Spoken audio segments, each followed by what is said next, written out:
The NBA bubble is something that many people weren't sure about when it was being proposed. Mainly because something like this for a sport had honestly never been done before for various reasons. Yet, it was not only something that worked, but it was also infinitely successful, and something that has allowed fans to go and watch their players play, despite not being there personally to see it happen. But with any new experiment, there are funny moments. That just happened to happen. Allow us to show you some of them. Number 5.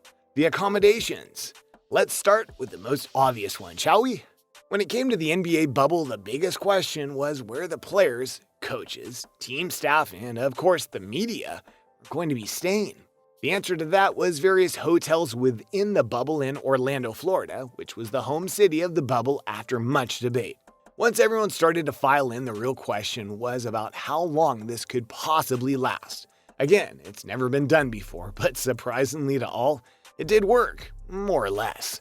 The biggest funny moments that came from the initial enterings of the bubble was the NBA players having to go from their homes or comfy hotel rooms with absolute freedom to not having that at all. Each player had to know hundreds of rules meant to keep them safe inside the bubble, else risk quarantine protocols. Many players noted that this would not go well.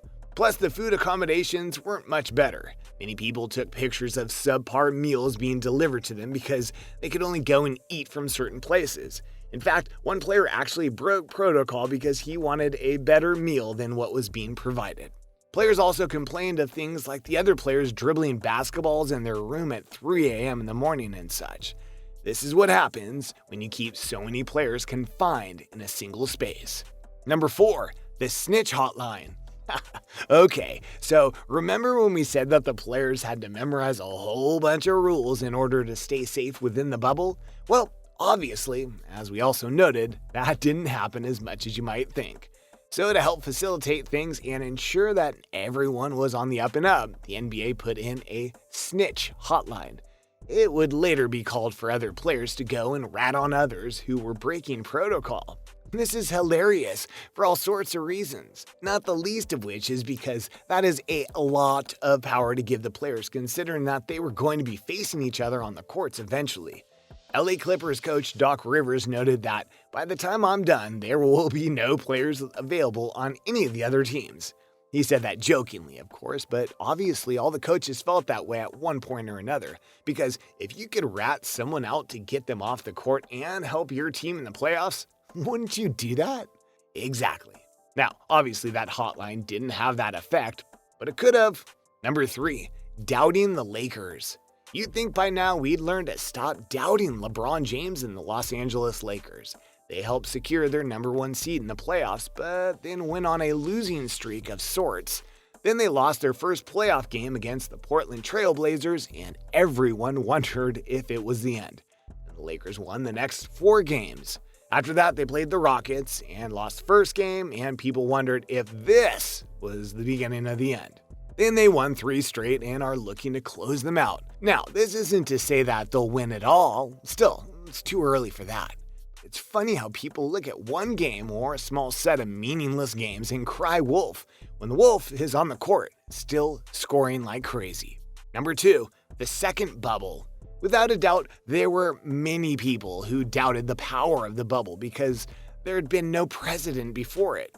But many knew it was needed if the NBA season was going to finish, and obviously it worked as the conference finals are going to be happening soon. However, what many people forget is that when it was clear that the bubble was going to work, the NBA decided to do what every greedy business wants to do and tried to make more money. How? By making a second bubble. This one was rumored to be set in Chicago and have it feature teams that weren't going to be in the playoffs. Say what? Seriously, they were going to try and do this, but everyone from the NBA analysts to fans to critics and more knew this was just a money grab. Plus, the second bubble would literally be meaningless as none of the teams in there would be playing for anything, would be risking injury and getting sick and so on and so forth.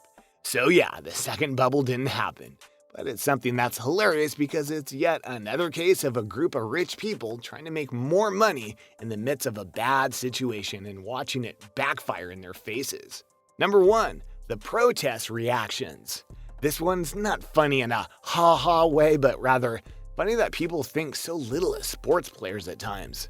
Ever since May, major Black Lives Matter protests have been going on, and they've only raged on in the last month or so during the NBA playoffs.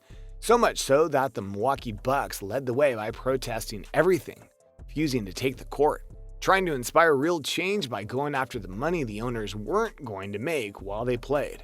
All the other NBA teams followed, and days of delayed games happened as a result. Many NBA analysts and fans were touched by their protests, commended them for taking action. Others, though, decided to be idiots. They said that because they are just sports players, they should shut up and dribble. And others said, you're not supposed to mix sports with politics, which is bullcrap. Sports are literally intertwined with politics all the time. Look at the story of Jackie Robinson, or the rise of African American quarterbacks in the NFL, or the NBA players during the Civil Rights Movement. It's all there for people to see and read and remember. What really made this hilariously stupid is that because of these NBA players were rich, they were basically taking a day off of work, and thus the meaning is ruined. Yeah, that's not how it works. It doesn't matter your tax bracket. If you feel strongly about an issue, you speak out about it. If not them, then who? Their protests did have an impact, and hopefully people will learn from this and keep their hilariously stupid comments to themselves. But we doubt it. And there you go, everyone. A look at the NBA bubble and how it has produced not just some great basketball moments, but some funny moments in various contexts that can't be denied. What has been your favorite moment of the NBA playoffs so far? Do you agree that the bubble has been a true success and that something should be kept in mind for future reference? Who do you think will win it all in the bubble? Let us know in the comments below. Be sure to subscribe, and we'll see you next time on the channel.